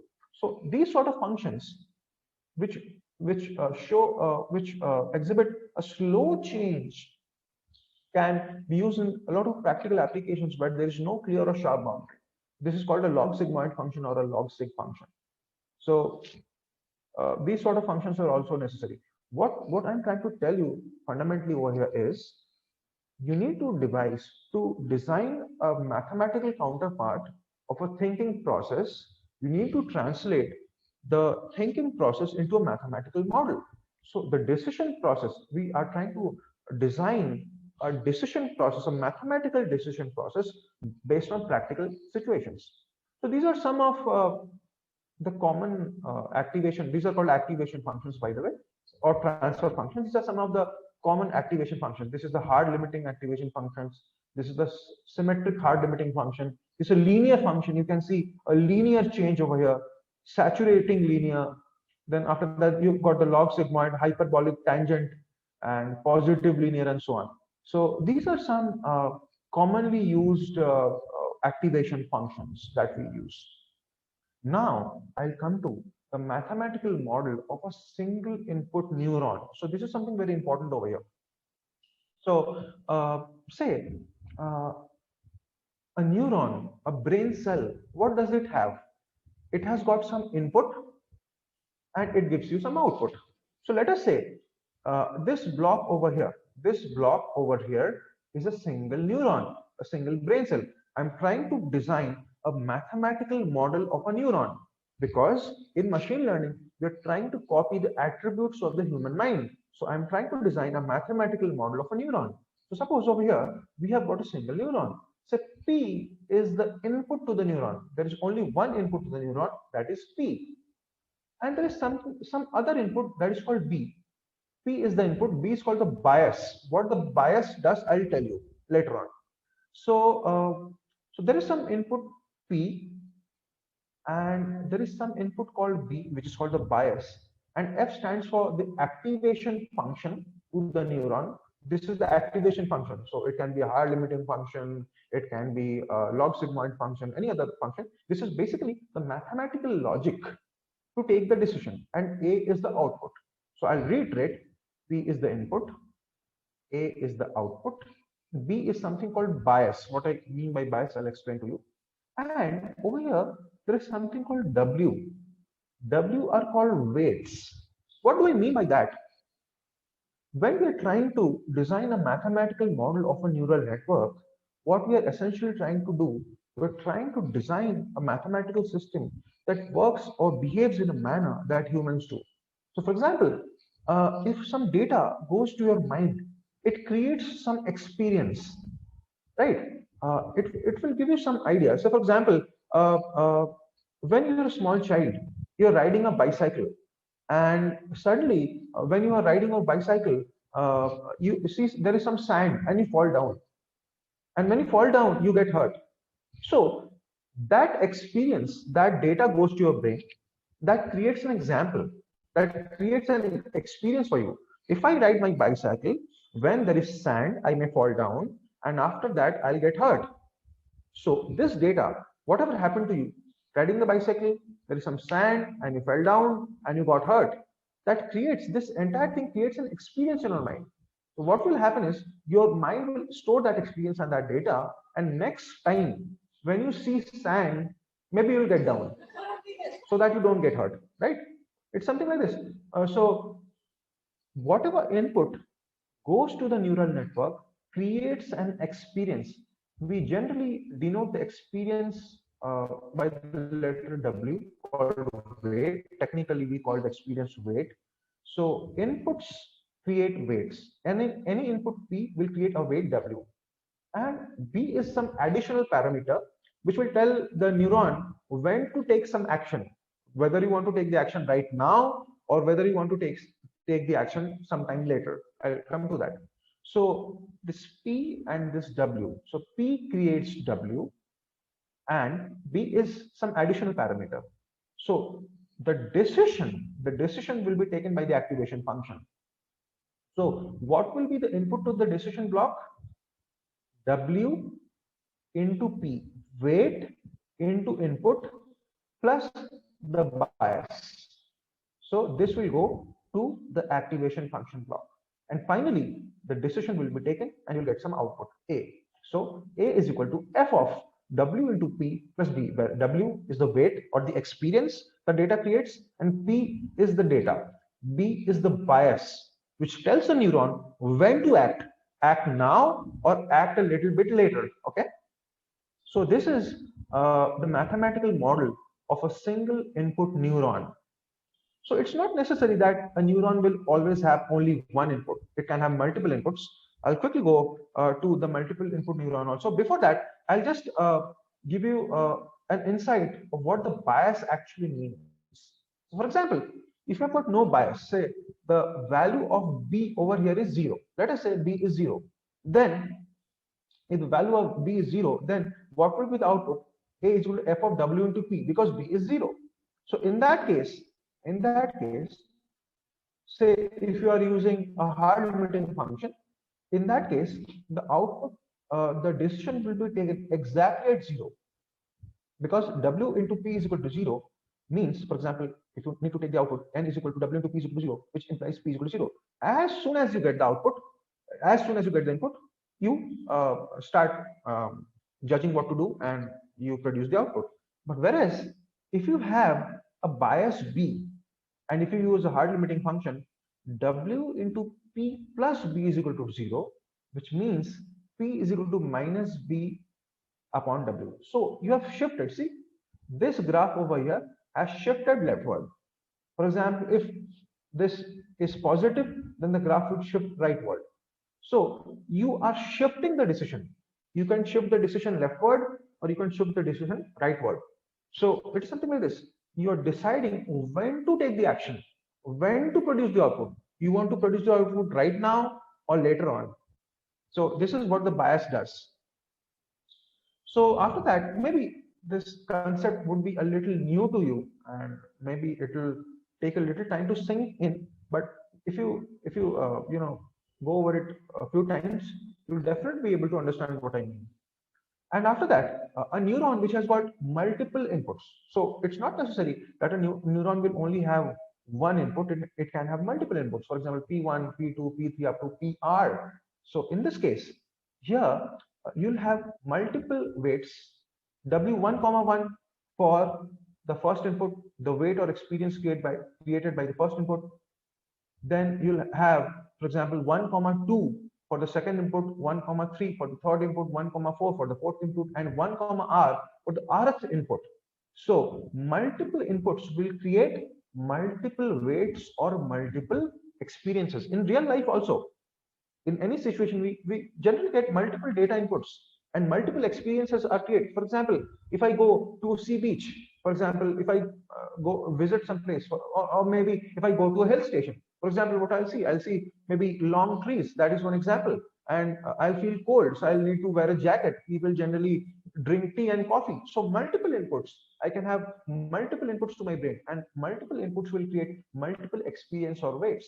And using some bias, this goes to the activation function, which once activated will give you some output. So in this case, you'll see we have used the bold letters W and P. Why? Now, W is not a single value, but it's a vector or a matrix. So we are denoting the matrix by bold letters, and P is also not a single value, but multiple number of values. So this is also a matrix. So you'll have A is equal to F of W into P plus B. B is the bias. And now the extension for that again is you only do not need to have one neuron. You can have a layer of neurons. This is the first neuron, second neuron, third neuron, up to, say, for example, S neurons. You have got a layer of neurons, and you have got multiple inputs also. So this input goes to neuron 1, neuron 2, up to neuron S. Second input goes to neuron 1, neuron 2, neuron S. Third input goes to neuron 1, neuron 2, neuron S. Till like this, the rth input goes to neuron 1, neuron 2, neuron S. So in this case, multiple weights will be created. W1, 1 for the first input going to the first neuron, and WS, R for the rth input going to the sth neuron. And for example, the bias is B over here. and you can have multiple activation functions. You can have different activation functions over here. Some can be hard limiting function, some can be a log sigmoid function or pure lim function, whatever. And you can get multiple outputs from here. It's not necessary the neural network will only give one output, because you can, for example, if you say want to have an application of say image classification, you want your neural network to tell you whether this is an image of a cat or a dog or a boy or a human. So you can have three outputs: cat, dog, or human. So you can have multiple images as the inputs, and you can have multiple outputs as well. So a neural network can have multiple inputs. It can have multiple outputs. So for example, in this case, there will be multiple biases. So A is equal to f of w into p plus b. These are all vectors or matrices. So this is somewhat the basic of a neural network. And after that, there is something called the internal structure of a neural network. This is pretty simple. Basically, this is a conceptual structure of a neural network. Generally, a neural network, if you consider these circles to be neurons, then generally a neural network has an input layer where the data comes. It has got a hidden layer. Generally, the name hidden layer is a little misconstrued. Basically, what it means is in the hidden layer, the data is processed, and from the output layer, you get the output. So the neural network has got an input layer where the data comes. It has got a hidden layer where the data is processed, and there is an output layer from which you get the output. It is something like this. Inputs, here the data processing is happening, and over here you are getting the output. So these are some parameters to judge the neural networks. Maybe I'll come to that later on. Maybe it will be too much to digest as of now. So this is basically the conceptual internal structure of neural network. Now, many neural networks can have multiple hidden layers for data processing. In the input layer, the data arrives. From the output layer, you get the output. And in the hidden layer, the processing of the data takes place. So neural networks can have multiple hidden layers. If a neural network has multiple stacked hidden layers, it's also called a deep neural network. And we'll come to that. And that's a category of machine learning which is called deep learning, which is really taking great steps ahead right now. So this was the summary of neural networks. I'll just go to one or two coding examples of neural nets, so we can continue later on other ones later on. So for example, I'll just go to this coding example, maybe the first coding example, and maybe after that we'll wind up the session. So give you an example. Yeah. So for example, say what I do is what I have written in the code. Am I visible to everybody? Am I audible? Yes, sir, you are audible. Yeah. We are almost on the concluding part of the session. We are almost finishing off. So basically, I'll just give you a coding example. So for example, let me just create a single neuron and try to see what is the output like. Suppose I create the neuron weights. I define the neuron weights as 4,2. In real life situations, the weights are created by the data. But right now, I just want to create a dummy neuron. Say I create the weights as 4,2. Let me say the bias is -3, and let me say the activation function is something like tan sig. Or it could have been log sigmoid, or let me say it is the tan sigmoid. And let me say the inputs are 2,3. It's a vector 2,3. What will be the total input to the activation function? As we have seen, it will be weight into input plus bias. And finally, what will be the output of the neural network? The neuron output would be FEVL, stands for a function, a FEVAL function. It is nothing but it executes a specific function. So we have already defined the activation function as tan sig. We could have also designed it as log sig or hard lim. And the activation potential, what does the activation potential mean? It means nothing but this composite input, this W into P plus B. This is also called the activation potential, something that goes to the activation function. So I'll see what is the neuron output. So let me try to run this code. So let me do this line by line so that you can follow easily. So what I'll do is, first of all, I'll Okay, I have assigned the neural network weights. Let the weights be 4 comma minus 2. Just assuming them to be 4 comma minus 2. Let me say that the bias is minus 3. It could have been 1 also, no problem. Let the bias be minus 3. Then let me say the activation function is tan sig. You can take it as log sig or hard sig, whatever you want. So you have decided what is the activation function, and after that, say this is the input. So I am defining the inputs now. Input is P. So this is the input. So this is the weight. This is the bias. This is the activation function. And these are the inputs. And finally, W into P plus B. This is called the activation potential. So activation potential is, you multiply this, and this is -1. And what will be the neuron output? Neuron output will be minus 0.7616. Okay. So this is how you can design a simple neuron and decide what are the weights, what will be the bias, and what will be the activation function, and what will be the output. In real life situations, as we'll see in the later installments of our lecture, or the later parts of our lecture, we'll see that these weights and biases, they keep changing with the data that you feed. If you feed images, the weights will behave in a certain way. If you change the algorithm, learning algorithm, the weights will behave in a certain other way. So this is the basic neural network design. So say, let me go to the next simple example. This would be a more visual example. So in this example, let me say the weights are 4 comma minus 2. Let the bias be -3. Let the function be tan sig. And let me now just not have two inputs, but let me have an array, a two-dimensional input. For example, let me have an input which will be a vector p1 comma p2 that is given a mesh grid -10, 10.25. What this means is, along the x-axis, it will range from -10 to 10. Along the y-axis, it will range from -10 to 10, and the separation between points will be 0.25. I'll tell you what that means. And again, we have decided the activation function is tan sig. And let us see what will be the output of the neural network. Let us try to understand what will be the output of the neural network, how it behaves. So yeah.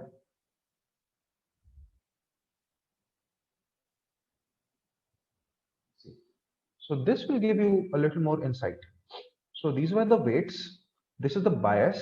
If you have decided the activation function to be tangent sigmoid, and see what is the input like now. The input is not only two values now. So for example, the input is basically a two-dimensional array. See, say the input on the x-axis varies from -10 to 10. On the y-axis also it varies from -10 to 10. And look at the neuron output now. So for all these inputs, the output is like this. But as soon as the input moves to this region, the output jumps and it becomes something like this. So this is the visualization, the 3D visualization of the output of the neuron, right? So this is something that you can see.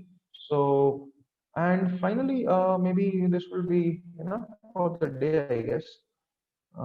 I had got one more example of say clustering neural net. Maybe I'll discuss it in more detail later on. So